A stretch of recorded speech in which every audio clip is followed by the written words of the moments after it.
Hello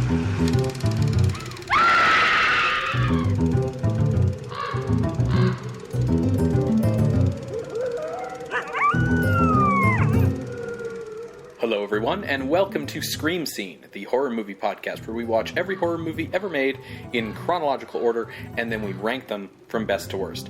I'm Ben. And I'm Sarah. Thank you so much for listening to us today. How are you doing today, Sarah? Good. Doing some experiments in the kitchen. Made chicken stock, but I used too much tomato paste. Oh no! That was like an experiment to like roast everything with tomato paste. And now it tastes like chicken and tomato stock. Sure, what was it supposed to taste like? Chicken stock. Alright, well, you're lucky, because I like tomatoes. Oh, perfect. Yeah, awesome. So, we're fine. Yeah. I have also been having kitchen adventures lately. One of my Christmas gifts was the Dungeons & Dragons cookbook, Hero's Feast. And if you're not familiar with this, listener, the D&D cookbook, it is food that you could eat while playing D&D, but what the concept of the cookbook is here are the dishes that the, fictional cultures in the various worlds of Dungeons & Dragons eat.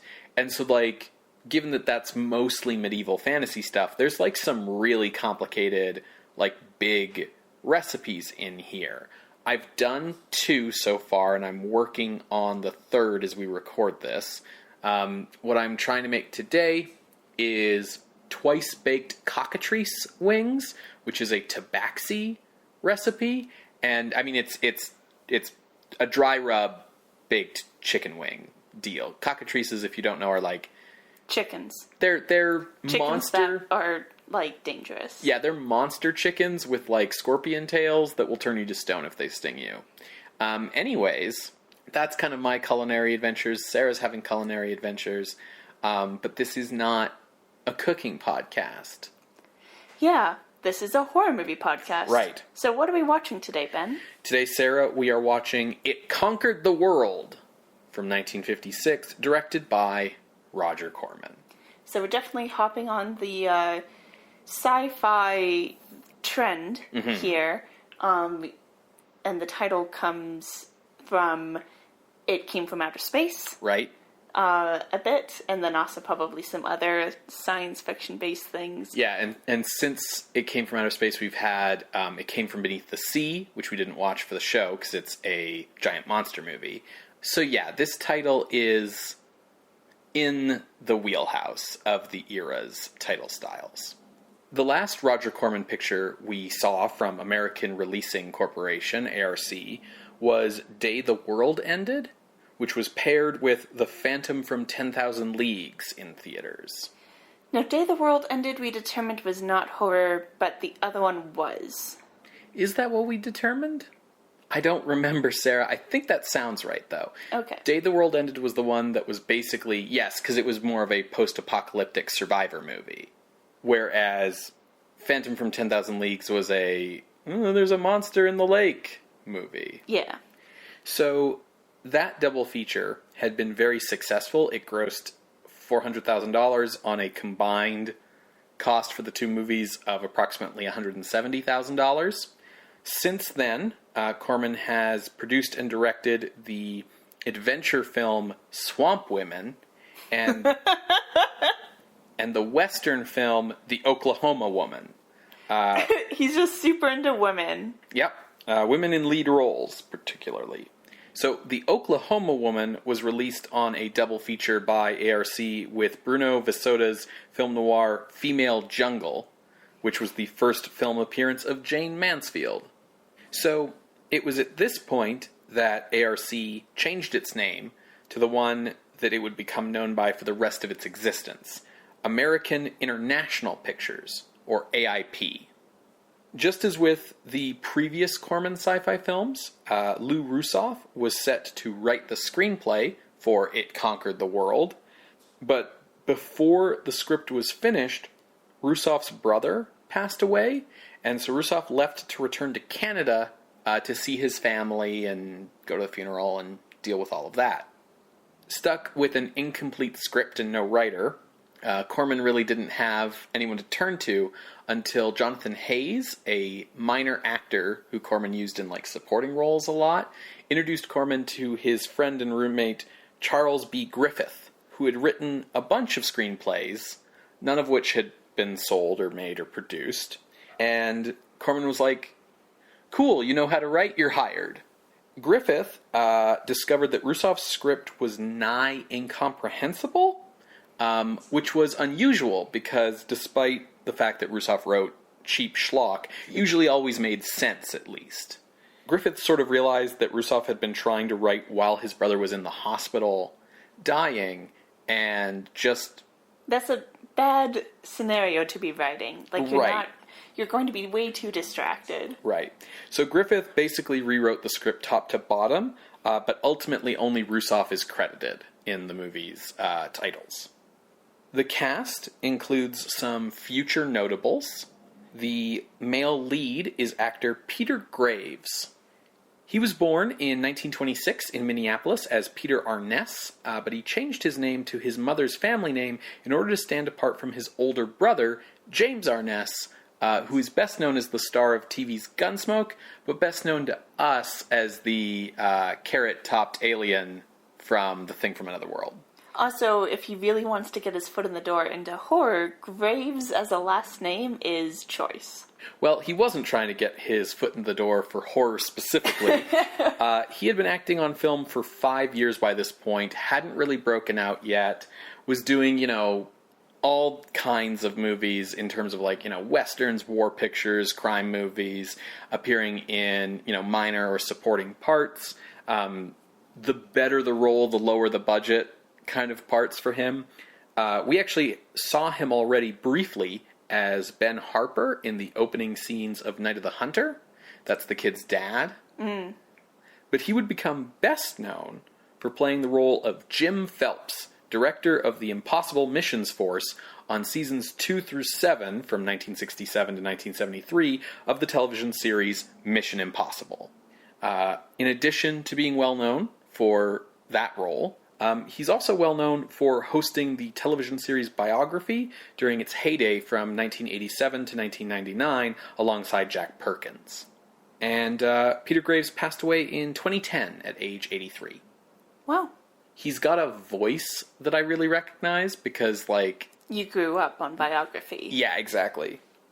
Another actor appearing here in an early role is a young Lee Van Cleef. Oh, shit. Born in 1925 in Somerville, New Jersey, Van Cleef had fought in the U.S. Navy during World War II before pursuing a career on the stage. His theater work in New Jersey got him the attention of talent scouts. He was signed to an agency and went off to Hollywood.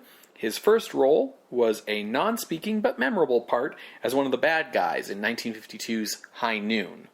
He appeared in, again, a number of westerns, crime movies, films noir, as well as a memorable part as the sniper who kills the monster in 1953's Beast from 20,000 Fathoms. Yeah. He continued to work as a character actor on TV and in movies until 1965, when he was cast as an anti-hero in Sergio Leone's For a Few Dollars More, and then as the villain in The Good, the Bad, and the Ugly in 1966, which sort of launched him into stardom, name recognition, all of that. And probably also typecast a little bit in the Western genre. Oh, absolutely. He did so many spaghetti westerns. Typecast is, in westerns, typecast is the bad guy. He passed away in 1989 of heart failure at age 64. Damn. His health was not great. Our lead actress here is Beverly Garland, who was also born in 1926. Her early roles in the 1950s were in low-budget crime movies or sci-fi pictures. We've actually already seen Beverly Garland. We saw her as Nola Mason, the waitress who is sexually assaulted by the monster in 1953's The Neanderthal Man. Great. Ugh, I hate that movie so much. Her performance in it is very good, though. Fair, but it's still a shitty movie. Oh, absolutely. Terrible movie.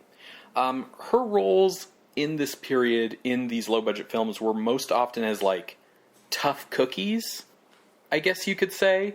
Basically, an archetype of that era of, a tough woman who holds her own in, like, difficult situations. Following her appearance in this film, Corman would cast her as U.S. Marshal Rose Hood, the lead in his gender-bent Western Gunslinger, which Garland would always remember as one of her favorite roles. Basically, the plot of that movie is that her husband is a U.S. Marshal in, like, a town that has a lot of, bad guys in it, and he gets shot by some of the black hats, so she, like, takes up his role and, like, declares herself, like, U.S. Marshal of this town, I guess, because her husband was, and then, like, goes after the bad guys and, like, cleans up the town, and it's a whole thing. Okay. Today, however, Garland is remembered for a much different role, which is as Barbara, the woman who Fred MacMurray's widower character marries in the final 3 seasons of My Three Sons from 1969 to 1972. So that show ran 12 seasons. She is Fred MacMurray's wife on seasons 10 through 12. Beverly Garland passed away at age 82 in 2008. Another sort of significant first appearance in this movie is actor Dick Miller. He has appeared in 2 previous Roger Corman films already, but they were both Westerns. So this is his first appearance for, like, the podcast on Scream Scene. Sure. But we're going to be seeing a lot of him because he is one of sort of the most popular character actors in Hollywood for a long time and appears in a lot of Roger Corman movies. He was born in 1928 in the Bronx and served in the U.S. Navy in World War II before earning his Ph.D. in psychology from New York University. Wow.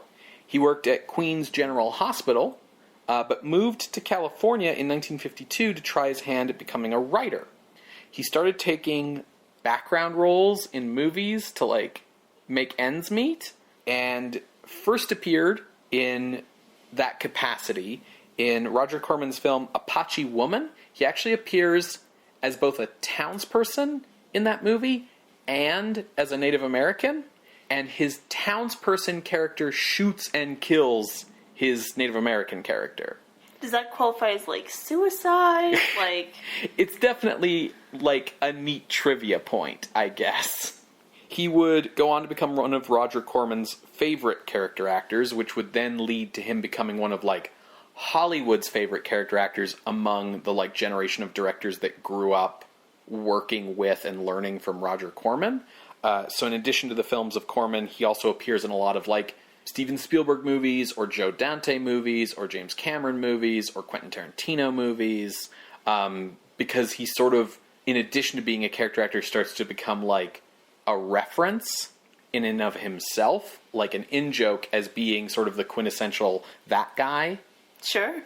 So, examples of, like, big-name movies that you might recognize him from would include both Gremlins films, the first Terminator, he's the guy that Arnie buys his guns from, or you might know him from his many, many TV roles over the years. For example, he has a pretty memorable role on an episode of Deep Space Nine, Past Tense, the 2-parter from Season 3 where they go back in time to the 2020s and have to deal with the problems of homelessness and poverty.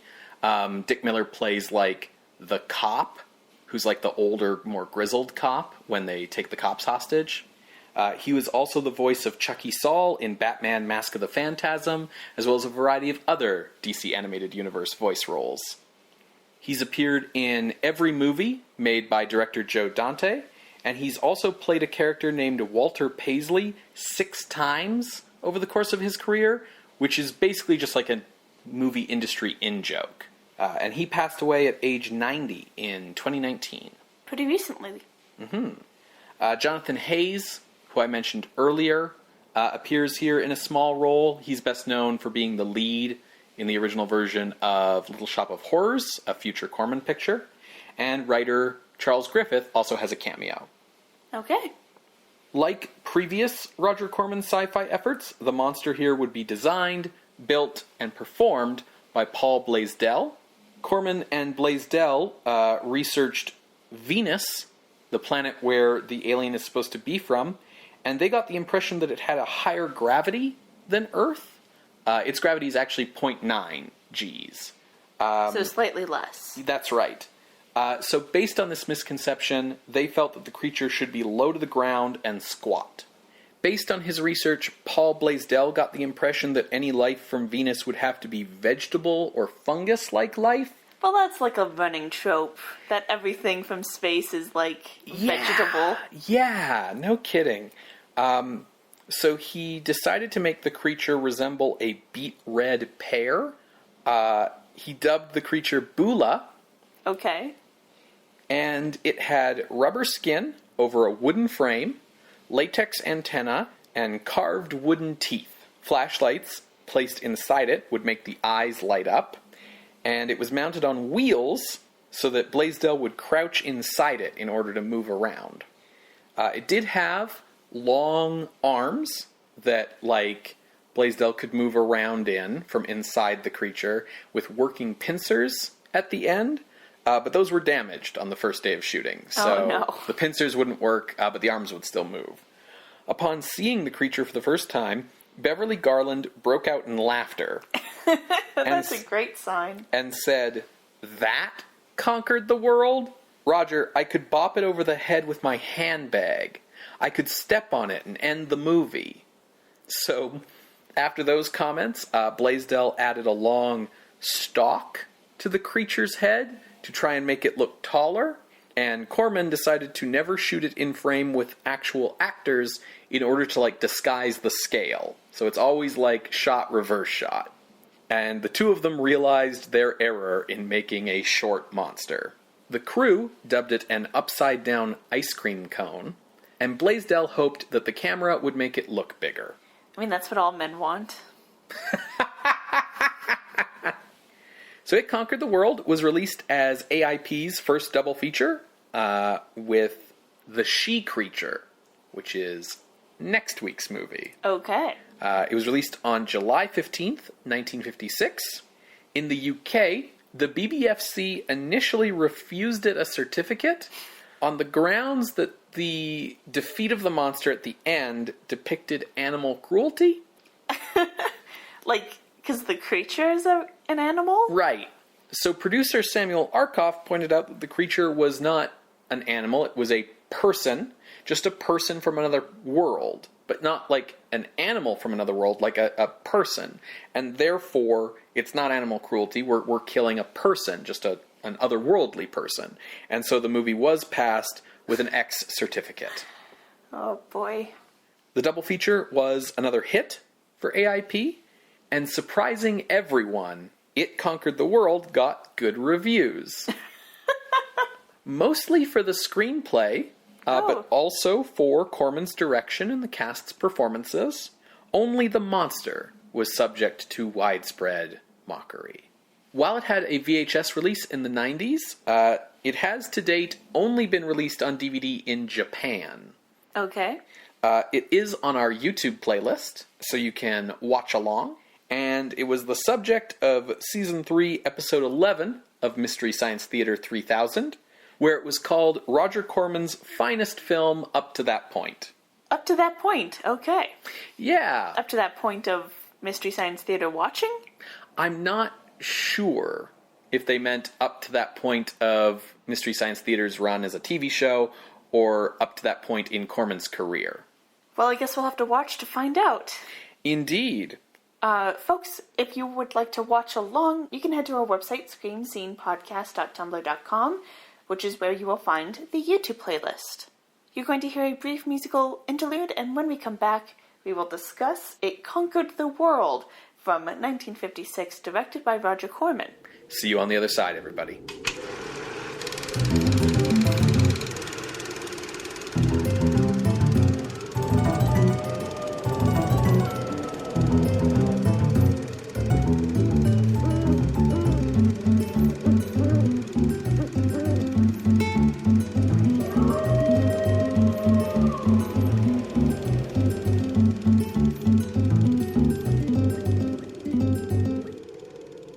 Hello and welcome back to Scream Scene. We just finished watching It Conquered the World from 1956, directed by Roger Corman.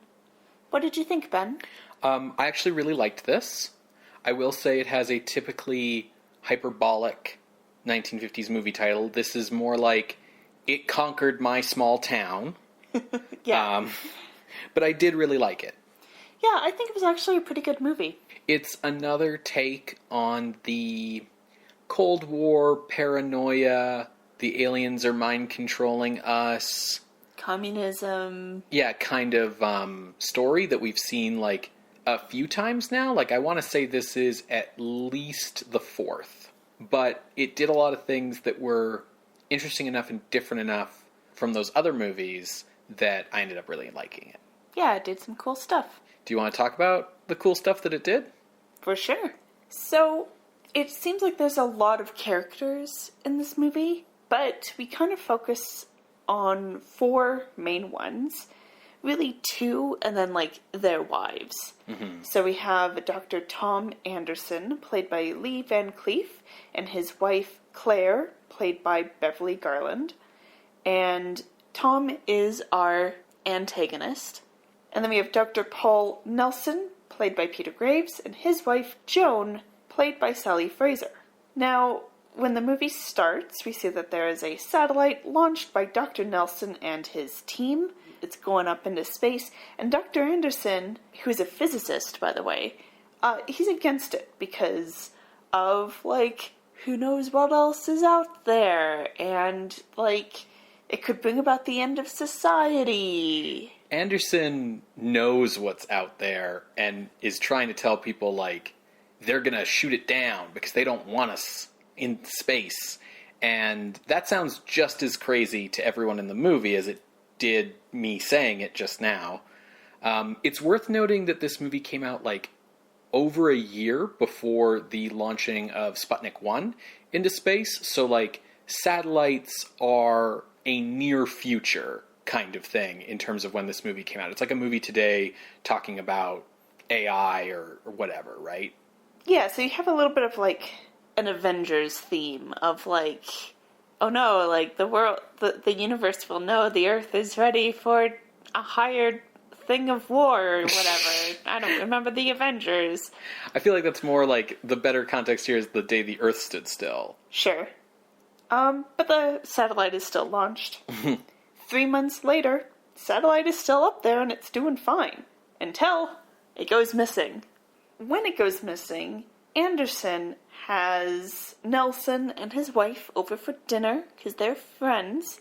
And Dr. Anderson tries to, like, tell Nelson about his latest theories and also that, hey, I have this radio equipment and I'm having contact with off-world visitors. Anderson's wife is very, very skeptical about all this, and she doesn't like that he's telling their friends about it. She definitely has, like, a had it up to here kind of feeling with it. Like, you know, it's like that weird hobby that your partner has that you don't really approve of, but you let them get away with, and you wish they wouldn't bring it up at the dinner table. Only the weird hobby is talking to aliens. Now, Anderson pulls a little bit of a Gaius Baltar from Battlestar Galactica. Because he is in contact with some creatures, some beings from Venus. And he has coordinated with them to basically steal the satellite. It gets sent to Venus, and then it comes back to Earth, and one of these Venusians is on board. But, like, the other scientists have no idea. Because it disappeared, Nelson's team is like, okay, we gotta bring it down so we can study, like, where the fuck did it go? The satellite doesn't come down the way that it's supposed to. And when it does land and kind of crash, the Venusian is on it and is now on Earth. As the creature lands, all electricity, water, flow, etc., all the power gets cut. Yeah, it's like an EMP, except that, as Sarah just mentioned, like the pumps and, like, hydraulics don't work, independent generators don't work, because the explanation we get is that the alien has de-energized everything, like just removed energy from everything, which is a little more far-reaching than maybe this writer intended it to be. Like, the actual consequences of that would be extremely dire. That being said, we do get evidence throughout the movie that, like, the Venusian has pretty pinpoint control over this. So we can buy the, like, well, how come the water doesn't work, but, like, plants and animals still exist? You know, it's fine. Yeah, so people's watches stop, vehicles stop, planes crash from the sky, the hospital's iron lung stops working. Yeah. All those kind of dire consequences. It's unclear how far-reaching this is. Yeah, whether it's just small-town America, like where we are, or if it's, like, the entire world. Yeah. We learn from Dr. Anderson that the reason he is doing this is because, you know, he's friends with the Venusian, and the Venusian is here to assimilate people on Earth and help get rid of emotions and thereby have peace in the world. The Venusian saw Invasion of the Body Snatchers, and it was like, that's a great idea. Yeah, and Anderson was like, I agree. Yeah, he thinks he's, like, saving the world by bringing us, like, he thinks that the monster in this movie is, like, a messiah, basically. Yep. They do, tell Anderson, like, we don't recognize your god. Yep. The Venusian. What name did Blasdell give him? Blasdell called it, Beulah. Beulah. Okay, I'm going to refer to it as Beulah, because Venusian is really hard to say. Yeah, for sure. But no one in the picture calls it Beulah. Beulah arrived here on their own. It's kind of explained like that there's like 8 others back on Venus because it's like a dying planet. Beulah is the only one who made it here, which also means that they have limited resources. So Beulah releases these bat kind of creatures that basically attack specific people and install electronic control devices on the back of their necks. Like that other movie, Invasion from Mars or whatever. Yeah, and the bats attacking people visually to me really remind me of the season 1 finale of Star Trek, where like there are the parasites that look like prank vomit flying around that like attached to people's backs and stuff. They're like that, but with like mandibles, so that they can bite you and give you this thing.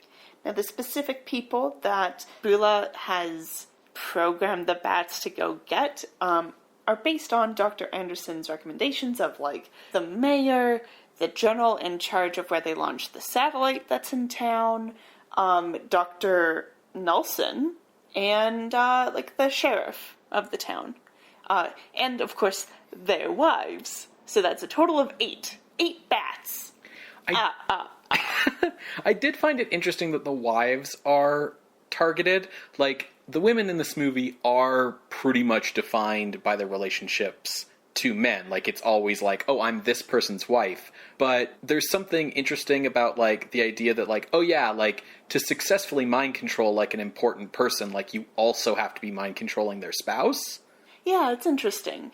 As far as the success of this assimilation goes, the sheriff gets got, the general gets got, the mayor and his wife get killed during the evacuation of the town because of, like, mobs running over them, basically. Yeah, the sheriff, who's already mind-controlled by this point, orders the evacuation, and he's not doing it in, like... This is not a, like, everyone move calmly and orderly. This is him, like, firing a gun into the air and being like, we're evacuating! Get out of here! Scram! Yeah, and he even shoots a newspaper guy who refuses to leave. That's not the way to evacuate calmly. And we also see that Nelson's wife, Joan, gets attacked. Joan does try to get Nelson assimilated by basically being like, hey, honey, I have a present for you. Here's a bat in the face. Huzzah! Yeah. I'm going to go for a walk, and then when I come back, we can have a nice little talk about how nice it is to be assimilated.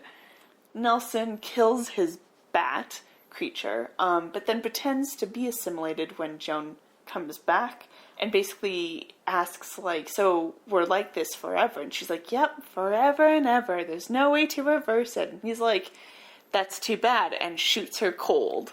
Yeah, by this point, Nelson knows what's going on with the alien and the invasion and everything, because basically Anderson's explained it all to him, because they're friends, and Anderson thinks it's a good idea.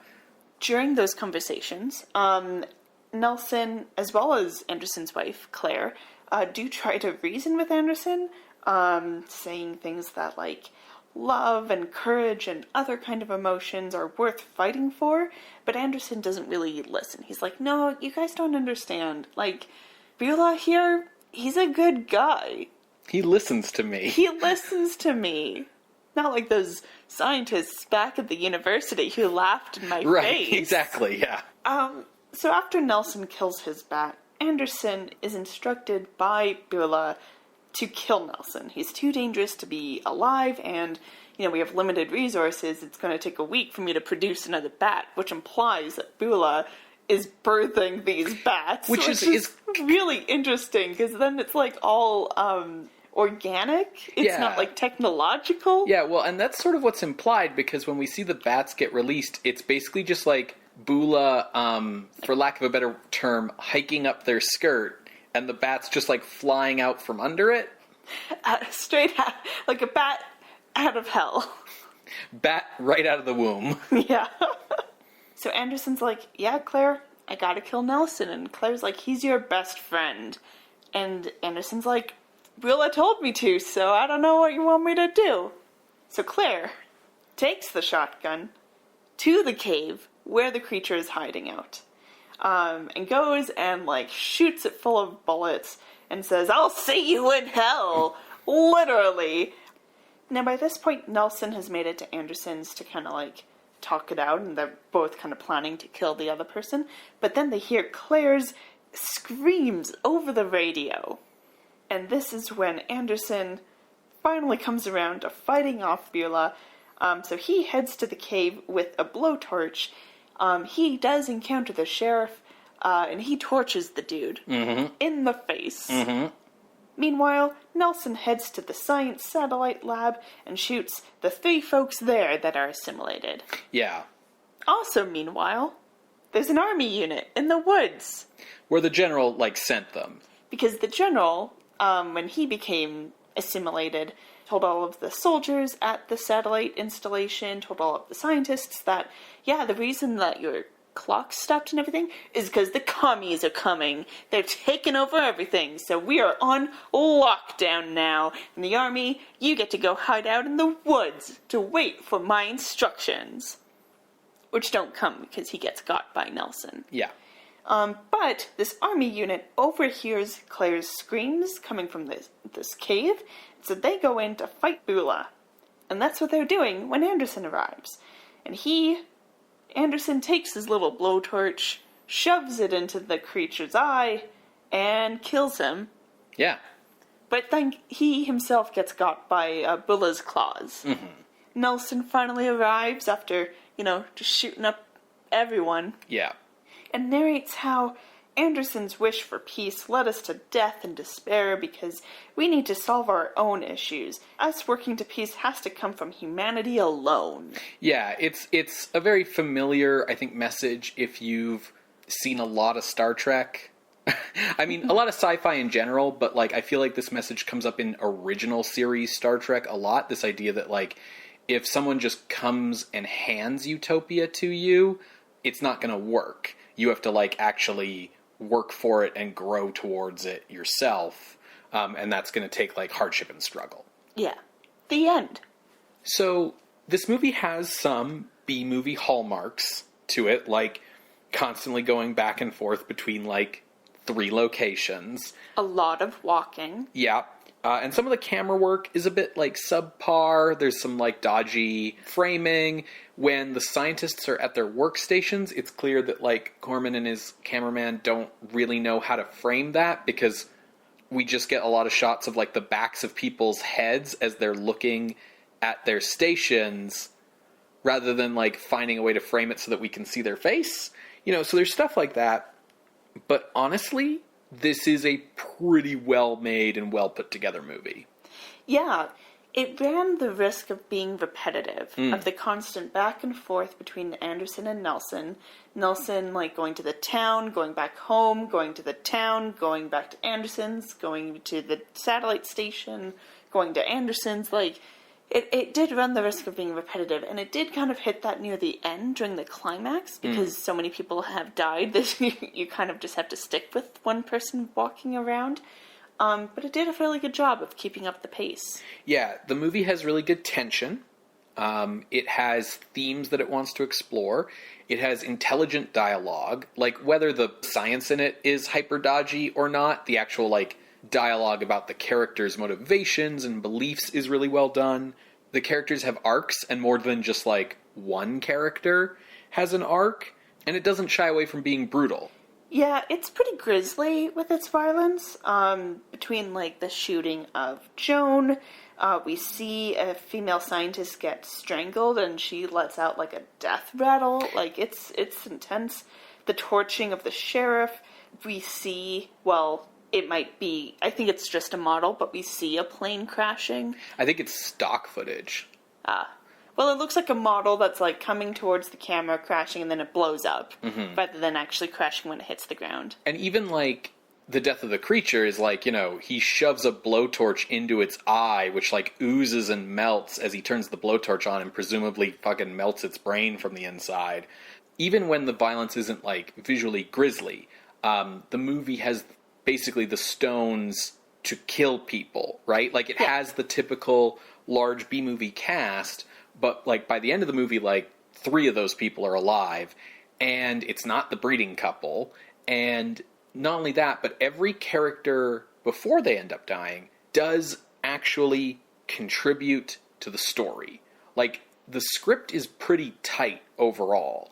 You know, it's like, okay, he only can control this many people, right? So he can't control everyone. He can only make this many control units. So that's why, like, if you defeat one, you're not just still screwed. You know, the people who get controlled all, like, are doing things. Like, you know, the mayor would have been obvious, but the mayor dies early. You know, so you have the general so that the soldiers at the base can get sent off to who knows where. The sheriff so the town can be evacuated. The scientists so that, like, I don't know, presumably more Venusians can get, like, here to Earth with, like, a ground control team. Everything kind of makes sense, and everyone contributes. Like, at first, when we were watching it, I kind of didn't understand the point of Joan. Because early on, you have the 2 couples, and Claire as a character is really well defined from the get-go. Because, you know, when the movie starts, like, the cracks in the Anderson marriage are already there. She doesn't know her husband is a collaborator yet, but she does think he's basically crazy, and she's really at the end of her rope.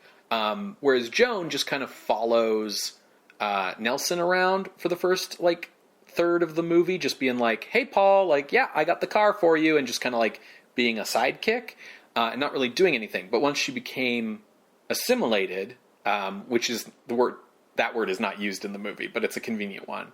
It's, like, the easiest way to describe them being controlled. Yeah. So once she becomes assimilated, like, then it was, like, clear, oh, that's why this character's in this movie, right?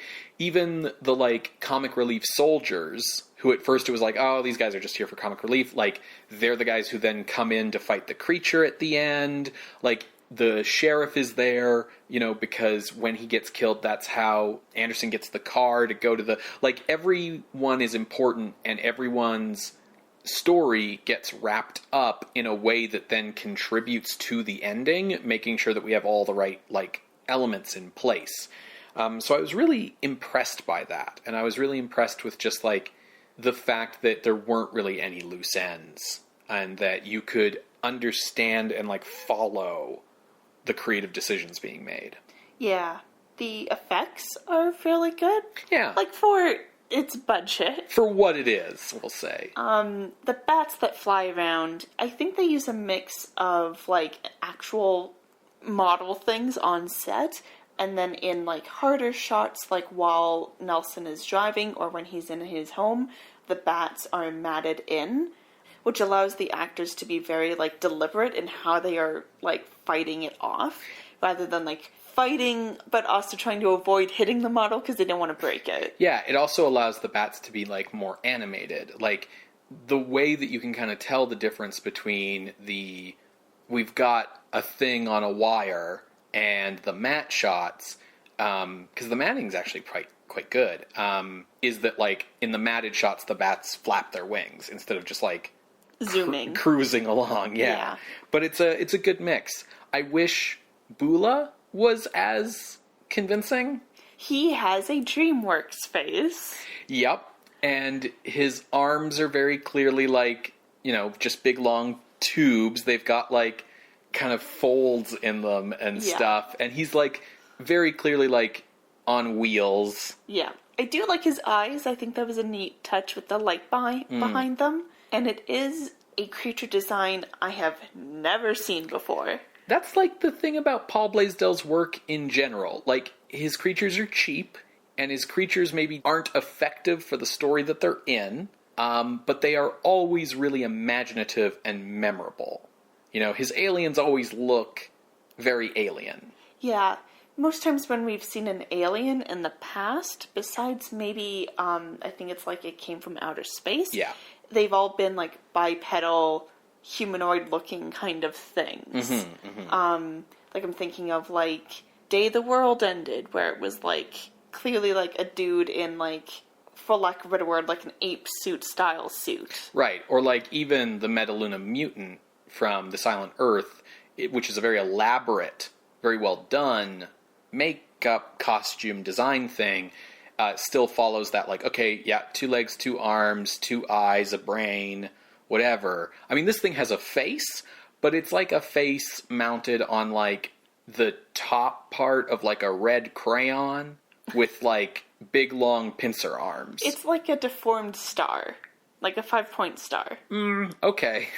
It definitely just doesn't look human. Yeah. So I do give credit for that. The performances here are really good. At least the performances from the actors whose performances matter. So, Van Cleef and Graves? Yeah, and Beverly Garland. Yeah. And I think they help a lot because those 3 actors are giving performances that, at least in my opinion, are way out of the normal league of a movie like this. And that really helps sell the character drama that the script is going for, because the script of this movie, I think, really aptly recognizes that, like, yes, having the alien who's taking us over and controlling our minds to, like, make us all automatons is, like, a great way of, like, playing into Cold War fears. We've done that. We know that. But this writer understands that, like, what would make the story interesting and the movie interesting is how that creates conflict between the humans who are wrapped up in the story. Because ultimately, it's very hard to, like, if you want your alien to be alien and to be this unhuman thing that is a threat to us because it's an other, right? Rather than an alien who just sort of is an allegory for something human. Then it's very hard to, like, dramatize that conflict. You know, Beulah doesn't have, like, dialogue or, like, a character arc or, like, even really motivation, but Anderson does. And the conflict is about Anderson versus Nelson in terms of the philosophies of, like, you know, the collaborator versus the resistance, basically. And the script understands that, like, that's interesting. And that, like, Claire's position as, like, the wife of this, like, brilliant scientist collaborator is interesting. The characterizations of all of these people are very apt. Like, Van Cleef is so convincing as a mad scientist that he actually makes the archetype believable. Yeah. And I think a key thing that this movie does is it sort of takes that "they laughed at me" kind of thing that all mad scientists have and express it in a way that I really understood Van Cleef's character. You know, when he gives his big speech about why he's doing what he's doing, he's like, yeah, I'm going to save Earth from stupidity. What he means by that basically is, you know, he was a brilliant scientist who was on the Manhattan Project and on the early rocket programs, and then people stopped listening to him and stopped, like, holding him up on the pedestal as being brilliant and kind of were like, oh, you're a quack, and stopped listening to him. And even Nelson, when he's talking about Anderson with someone else, he's like, Yeah, Anderson lives in a fantasy world. He's extremely intelligent, and so he's able to come up with these really brilliant sounding theories to, like, justify his fantasies, or he's really good at, like, twisting real facts to fit his conspiracies, but, like, ultimately he's off his rocker, right? Yeah. Anderson has fallen into the QAnon hole. Right, and, like, even though Anderson does turn out to be right, because there are aliens and he is communicating with them, the psychology of someone like that is really important to understanding his character, because he is very, very smart, but he wraps himself up in these things because of the same reason why, like, I think conspiracy theories appeal to a lot of smart people, which is that it makes them feel special. It's like, oh, I'm the only one who knows. You're all sheeple. And, like, listen to me, like, I'm too smart to fall for the wool that's been pulled over your eyes. And, like, the number of times that I've listened to, like, really smart people dismiss the majority of humanity as being stupid and not taking the time to, like, understand other people's points of view. Yeah. Like, I've seen that often enough that I recognize it as a believable human trait in the character of Anderson.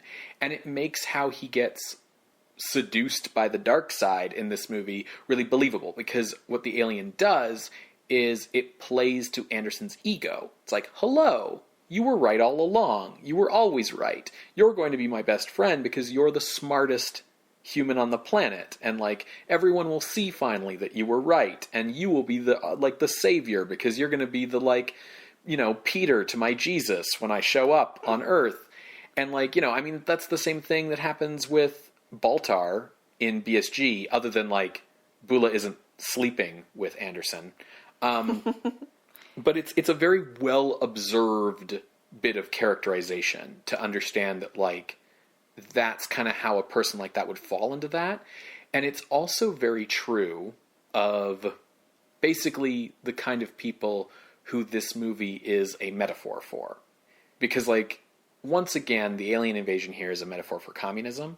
But I think more so than what's going on with the town and the mind control, what the movie's talking about is the way that intellectuals in America in the 1950s became sympathetic to communism, because they were, you know, smart enough to look at capitalism and understand its flaws and, you know, believe that communism was a better system. But then those intellectuals were used as pawns by the Soviet Union, which didn't care about making America a better place, didn't care about those people, didn't care about these intellectuals. They were using them as pawns. And there were these guys who, you know, once the FBI figured out they were funneling secrets to the KGB, they were like, okay, bring me to Moscow and I'll defect.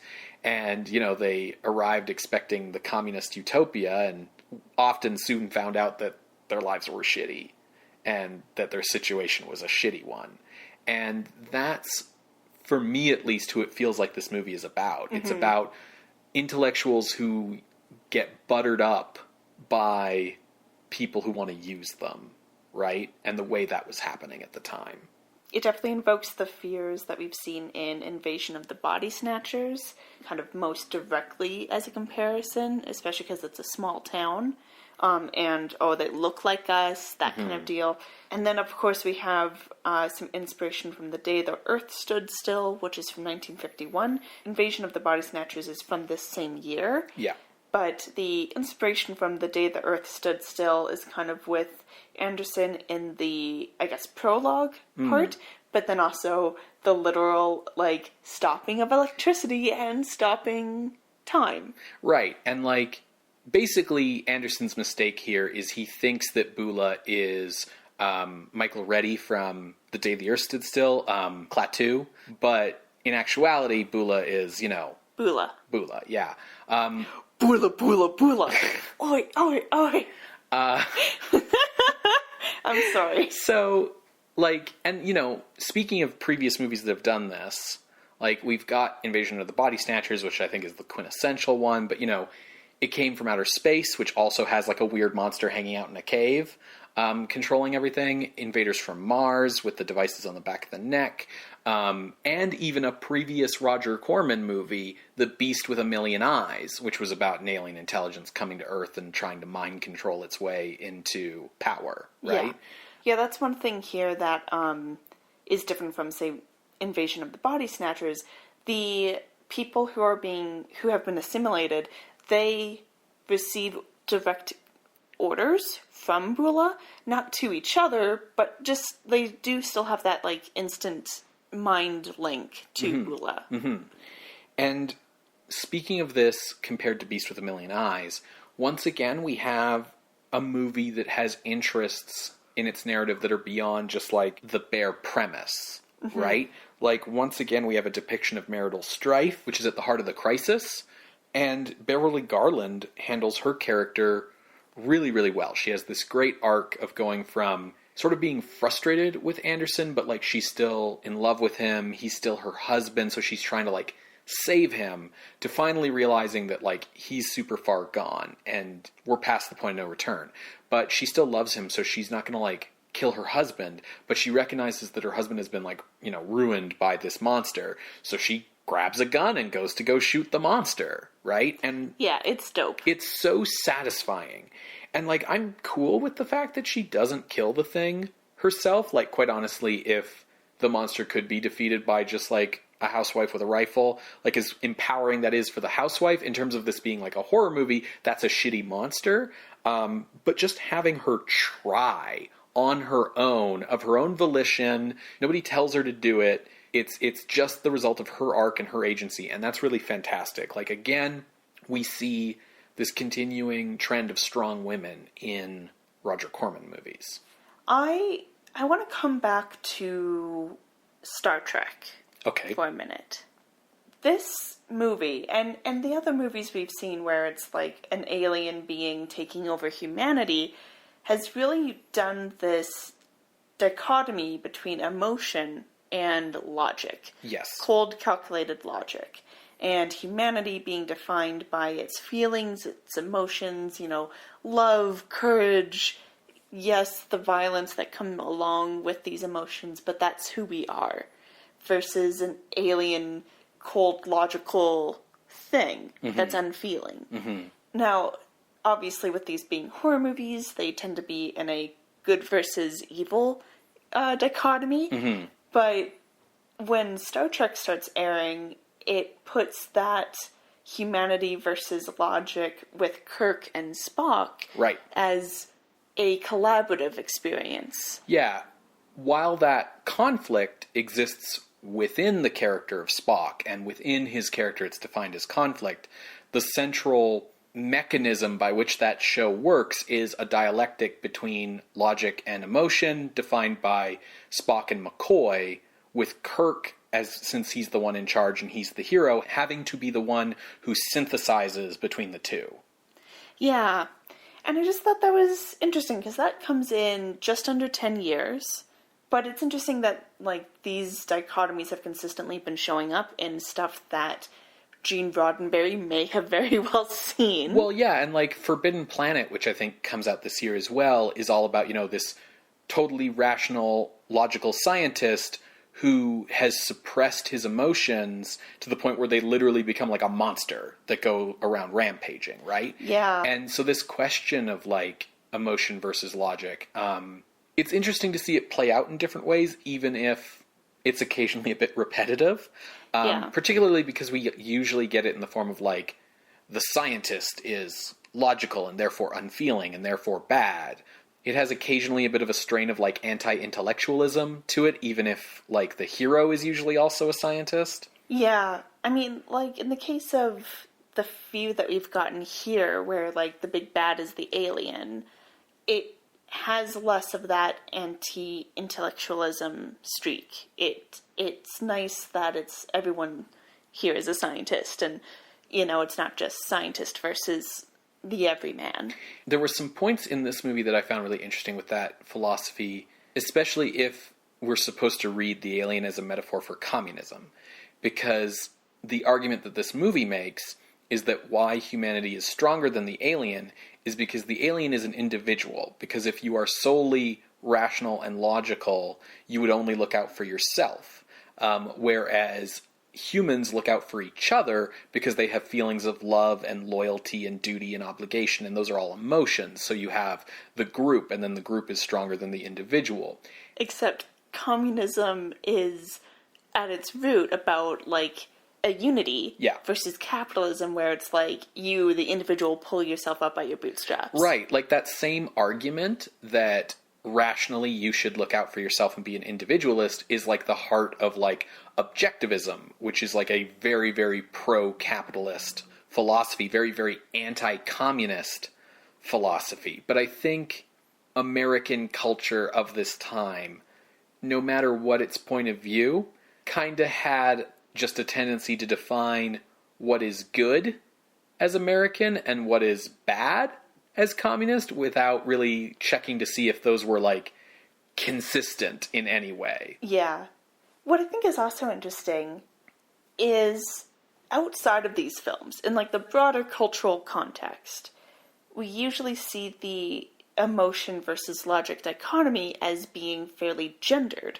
True. Emotion is considered as feminine, logic is considered as masculine. Yeah, at least in the 20th century, you tend to find that swaps depending on what the culture thinks is the better of the two at the time. Yeah, so that's interesting to me. I don't really have any place I'm going with this, but it's just interesting that we have that being very gendered, yet in these films we have, you know, emotion as good guys, logic as alien other, and that probably comes from that idea of, like, the cold, calculating Russians. Right. Versus the, like, feeling emotive Americans. Maybe, although I will point out that, like, the cold, calculating eyes of the invading aliens is a motif that goes back to War of the Worlds. Yeah. Like, that's literally how the book opens or whatever, right? Yeah, like, fair, very fair.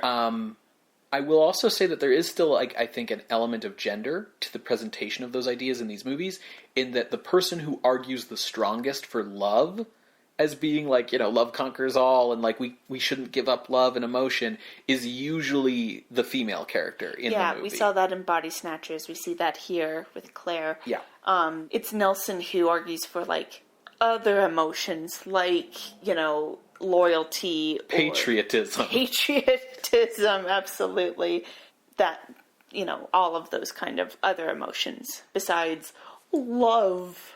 You know, but if you want to have a movie where Peter Graves and Lee Van Cleef have, like, Star Trek-style sci-fi philosophical debates, like, this is the movie for you. Yeah. Like, so much of that material is elevated just by hearing, like, Peter Graves say it, you know? And Van Cleef does a very good job. I've never seen him in a role like this. Yeah, and he's acting. He is giving the role its due by performing it such that, like I said earlier, it's believable, right? I think for me, the one thing that really pulls this movie down, as fun as he is Beulah. Because, like, beyond the fact that the monster looks silly and is clearly cheap, it's a bad design. And it's a design that makes it really hard to read the monster as intimidating. Like, Beverly Garland was right. Like, even by putting a big pokey stalk on its head, it's everyone in the movie is looking down at it. Yeah. And that's a visual motif signifying powerlessness to people culturally, even if they don't know it. Subconsciously, that's how the visual language of film works. And so, like, you know, when there's like 10 soldiers surrounding this slow-moving thing, all looking down at it and firing at it, like, it's hard for it to feel menacing. You know, the most menacing the creature is a shot where, like, Beverly Garland's moving through the cave and one of its claws comes out behind her from the shadows. Yeah, that was dope. And it comes out from, like, over her shoulder, which is much, much higher than this creature can reach. But, you know, a part of me thought, like, this movie probably would have been better if the monster was, like, kept in the shadows, or, like, just suggested and not seen, or was, like, an unseen presence.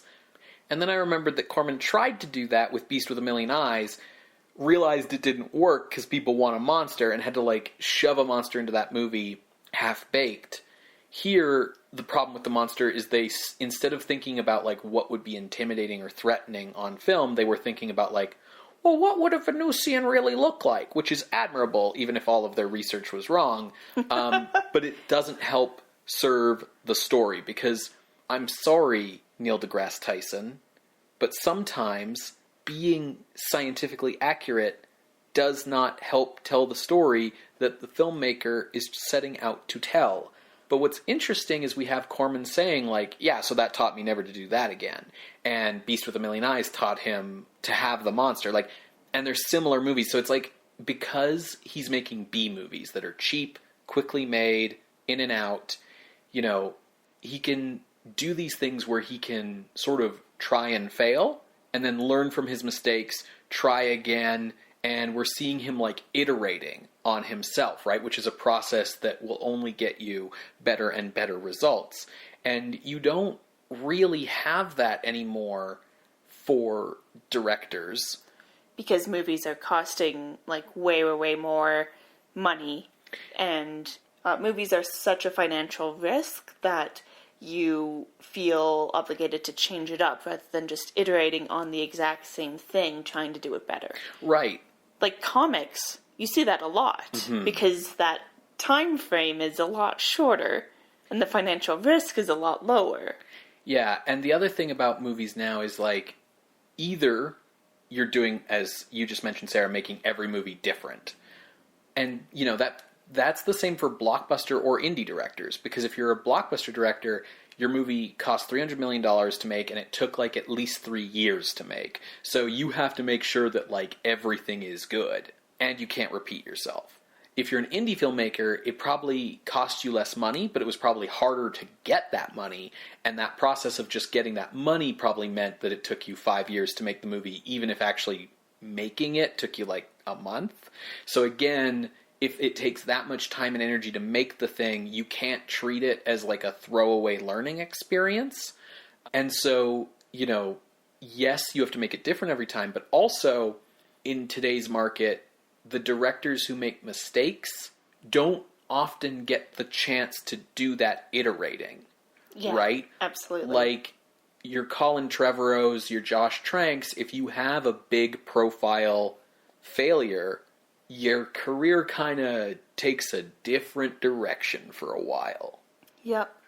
So, I know you said contemporary reviews called this horror. Mm-hmm. You seem to agree that this is horror. I'm not so sure. I think it's worth having a discussion about. When we were watching it through, like, the first, I guess, half of the movie, I was like, oh no, this is just a sci-fi alien invasion movie. This isn't horror. And then there was a point reached where I was like, nah, this is horror. Is it when people started dying? Yes and no. Okay. But, like, definitely the use of violence in this movie was a big factor for that. The fact that the movie's willing to be, like, shocking with its violence, to be frank about it, to just be clear that, like, yeah, this person's getting killed, and they're getting killed on screen. You know, and it's violent to the degree that the budget allows. Like, there are times where maybe someone doesn't have a wound from their bullet that they were shot with because we don't have the money for, like, makeup. But I think you'd have to get the costume laundered after Oh, that. yeah, no. It's a real bitch, Ben. Yeah, no. But I think it's a sign of, like, changing times. Sure. Right? That the violence is starting to be more explicit, more on screen. And that contributed, but there was definitely other things as well. But I kind of want to hear your perspective before I start going on about mine. Okay. Yeah, I feel like this is much more science fiction, especially in its depiction or use of the fear that it's doing. It feels more akin to, like, Day the Earth Stood Still than Invasion of the Body Snatchers.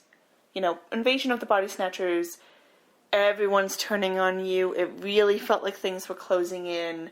And, you know, sort of final shot of looking into the camera being like, they're here! Yeah. They're coming for you! Yeah. Whereas this film, like, we destroyed the singular Beulah, the people who are assimilated are easily shot and tidied up.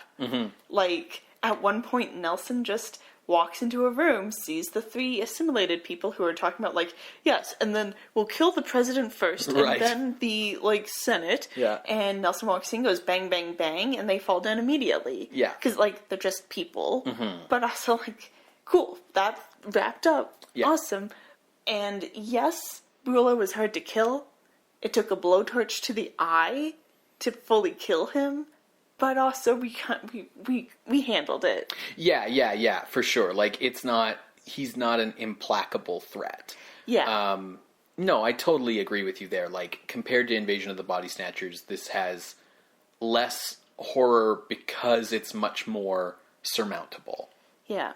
Whereas The Day the Earth Stood Still, obviously not horror, it's dealing with science fiction ideas and philosophies and allowing those philosophies to have, like, space to, because it's science fiction. Yeah. Allowing them room to be shared. And we get that here, for sure. It's a lot bloodier than Day the Earth Stood Still, but, like, it's much more focused, I think, on having those discussions and like having the fear stoke those discussions rather than having the fear stoke feelings of being horrified or feelings of that horror terror. Yeah, I was reminded a little of, like, The Creature Walks Among Us in terms of, like, the movie giving time for these discussions and philosophies to play out. Yeah. Which also kind of speaks to Star Trek in the sense of productions realizing that aliens and special effects are expensive, but you still got to fill the running time somehow. And if you can hold the audience's attention with dialogue, that's better than just shots of people wandering around Bronson Canyon. But I do think there is horror here. And I think there's enough horror that we can rank it. Agreed that it's more tipped to sci-fi. But what I see here are a few different aspects of horror. It does definitely not threaten the audience in the same way that Invasion of the Body Snatchers does. But, like, I see here things like Anderson's character arc, which is about the horror of realizing way too late that you've been played and that you were an idiot and that, like, you've lost everything that mattered to you because of that. There's Claire's character arc, which is about, you know, the horror of slowly realizing that, like, the person you love isn't that person anymore and, you know, kind of snapping because of that. Fucking Nelson goes through the horror of, like, not only realizing that the person he loves isn't that person anymore, but fucking just shooting them. Like, just down. And, like, I will say this about Nelson. Like, he is the guy you want on your zombie team, because he's the guy where, like, when that one person is like, no, I didn't get bit, I just have a cold. He's like, blam, blam. And it's like, well, we don't have to worry about it anymore, do we, folks? Like, you know, like... He does take a moment to grieve. Yes, he's not a monster. But, like, no, he is going to do what needs to be done. That being said, because they kill everyone who is assimilated before they kill Beulah, there's part of me that's like, what if Beulah, though, was like, you know, the thing from the Avengers, where if you kill the main central thing, all the other things fall down, right? Like, maybe they would have been fine once Beulah was dead, but you'll never know, because you definitely shot them all first. But, yeah, like... Nelson's failing was not watching the 2012 film, The Avengers. Yes. The moment for me, when I started going, oh, no, this is horror, is the scene where Nelson comes home to Joan. And she's got this big smile on her face, and she's like, yeah, come in and sit down, honey. Like, tell me about your day. And she's, like, smiling in the doorway, like, oh, yeah, I just wanted to, like, look nice for you. And, like, I have a present for you. And, like, I'm going for a walk. And, like, throws the bat at him. And she's like, well, I'll be back when that's done fucking rewriting your brain. And then, like, comes back from her walk. And she's just like, yeah, so, like, you're cool now. And, like, she's just smiling at him the whole time as he's realizing that he has to kill his wife. Then I was like, oh, this might be horror. And then, like, after that was when, like, those scientists, like, the one lady scientist at the army base that launches the satellites, like, they've been essentially quarantined there because the general is like, yeah, the commies are invading, so you're under house arrest. Well, protective custody, I mean. And they're all trapped there. And so she's like, they're staying the night. And I knew she was done for the second she woke up in the middle of the night because she was wearing a white slip. And she walks out to see the other two nerds, who are played by Jonathan Hayes and the screenwriter. And she's like, yeah, hey, you guys are up early. Anyone want some coffee? And they're like, yeah, go make some coffee for us.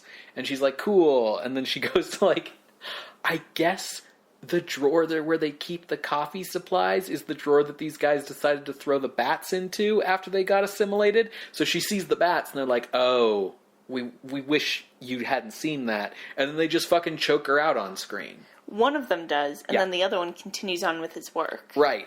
And then later, Nelson finds her outside in, like, the driveway, which implies that they just, like, after she was dead, were like, well, this is in the way, and, like, picked up her body and just, like, tossed it out the door.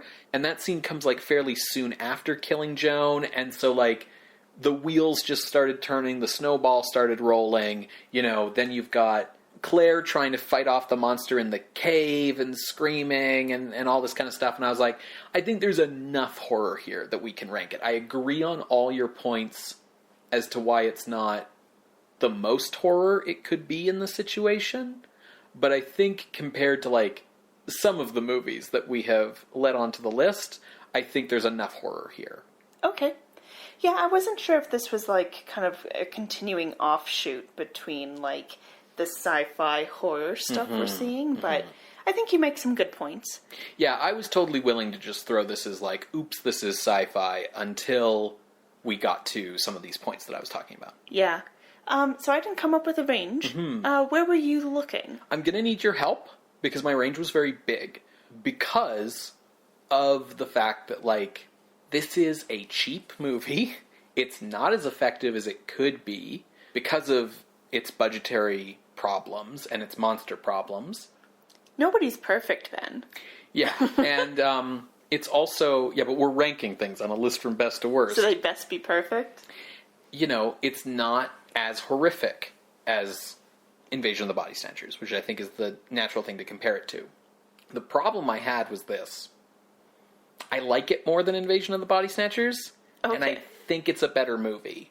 I think it's a movie that people should see. It is a good movie. The reason I think it's better than Invasion of the Body Snatchers is because of what I said earlier about the alien invasion plot being used as a device to create character drama, which we don't really have in Invasion of the Body Snatchers, which is much more just a paranoia us versus them story. I found the human drama of this movie and, like, the question of, like, being a collaborator and all these things to be much more interesting than what's going on in Invasion of the Body Snatchers on, like, a dramatic narrative level.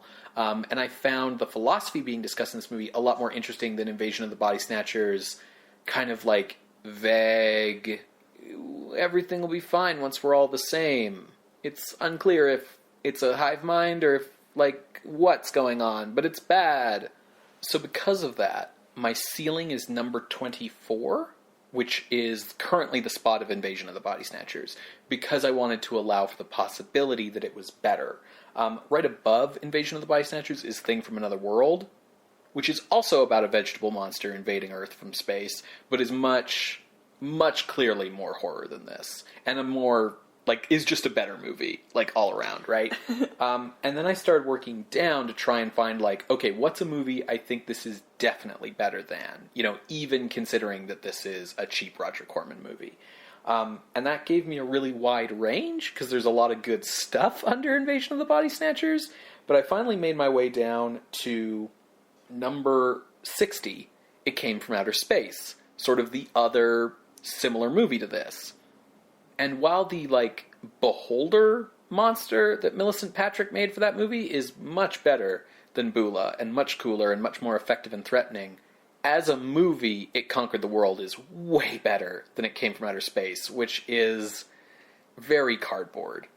Above It Came from Outer Space is The Amazing Mr. X, aka The Spiritualist, and I like this more than that.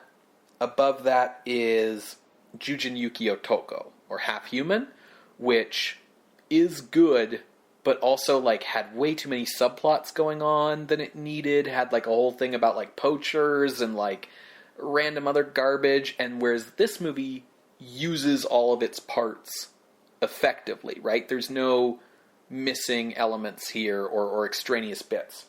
So I felt this was definitely better than Jujin Yukio Toko, but then above that you have Cult of the Cobra, which is also like a B movie that is wrestling with interesting ideas. So I thought maybe it's not as good as that.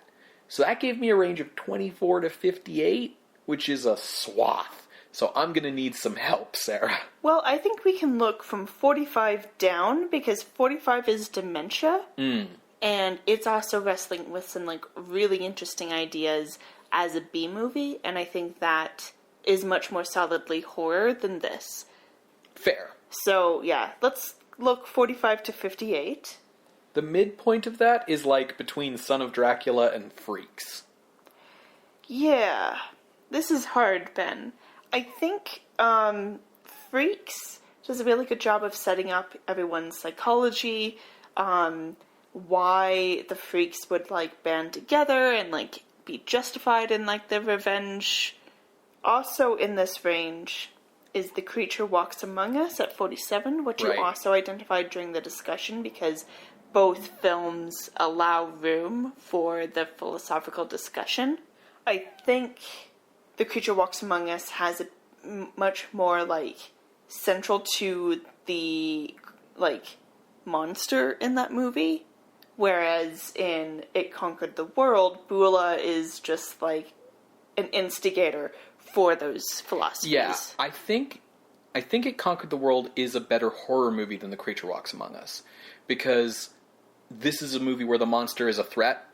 And in Creature Walks Among Us, it's more about, like, almost like examining the creature as, like, a focal point for these discussions, and ultimately, like, the creature's in the right when he goes on his rampage, you know, which, I mean, Frankenstein is sometimes too, and he's horror, but, you know, I think the fact that this is much more about, like, bad things are happening to good people, whereas, like, The Creature Walks Among Us is much more like bad people getting their just desserts, and I think if there's a reason to put It Conquered the World above Creature Walks Among Us, for me, it really comes down to It Conquered the World has a better ending. Not, like, conceptually. I think conceptually the ending of Creature Walks Among Us is very strong. But in terms of actual, like, making of it. Execution. Like, as silly as Beulah looks, like, the ending of this movie is a really strong climax where everything comes together. Each character gets their own, like, part to play, an element to contribute, and we get this, like, good speech and all of this stuff. Creature Walks Among Us, we talked about how, like, it just sort of stops, and it's really sudden and unexpected to the degree where you're not even quite sure what happened, which is a big weakness for that movie, in my opinion. Yeah. Well, The Black Sleep is right above that. The Black Sleep is so much better at being a horror movie. Yeah. But also has, like, a way too rushed ending. But It Conquered the World had a lot of walking in the climax. Yeah. So what do you think of below The Black Sleep but above Creature Walks Among Us? I think that's a good spot to put it. I do think that The Black Sleep has its own suite of issues, not the least of which is really misusing its cast in a way where, like, this movie uses its cast very well. I guess that's the difference between having big names in your movie who are has-beens versus having big names in your movie who are yet-to-bees. The Black Sleep, I think, on a craft level, and we talked about this in that episode, is much better made. So I'm okay with this. Okay, cool. So entering the list at the new number 47 is It Conquered the World from 1956, directed by Roger Corman. If you would like to see this list, you can go to our website, screamscenepodcast.tumblr.com. There you can find links to the other films we've mentioned today, as well as our appeals box. If you would like to contest this or any other ranking, or non-ranking on the miscellaneous list, you can reach out through our Ask box on Tumblr, through email at screamscenepodcast@gmail.com, or over Twitter @_screamscene. Scream Scene updates every Wednesday on Apple Podcasts, Google Podcasts, SoundCloud, and Spotify. You can follow the podcast by subscribing to our RSS feed, and you can be a big help if you leave us a rating or a review on whatever service you use to listen to us. If you're a fan of the show and want to help out in other ways, you can do so by telling a friend about the show, spreading the good word through word of mouth, or if you have the means, by heading over to our Patreon at patreon.com/ScreamScenePodcast, where you can become a supporter for just $1 a month. At the $5 and $10 level, however, you get access to special bonus content that comes out, including cut audio from past episodes, special, bonus episodes that are of, maybe a different format than the main show, reviews, horror short stories, music, audiobooks, all kinds of crazy stuff is over there at our Patreon. So if you want to check that out, head over to patreon.com/ScreamScenePodcast. You said it earlier, but what are we watching next week? We are watching the other half of this B-movie double feature, another AIP release. It's not Roger Corman, but it is Ed Wood's roommate Alex Gordon producing. Okay. The Monsters by Paul Blaisdell. The movie is The She-Creature. Okay. Well, next week, Creatures of the Night. Bye. Bye.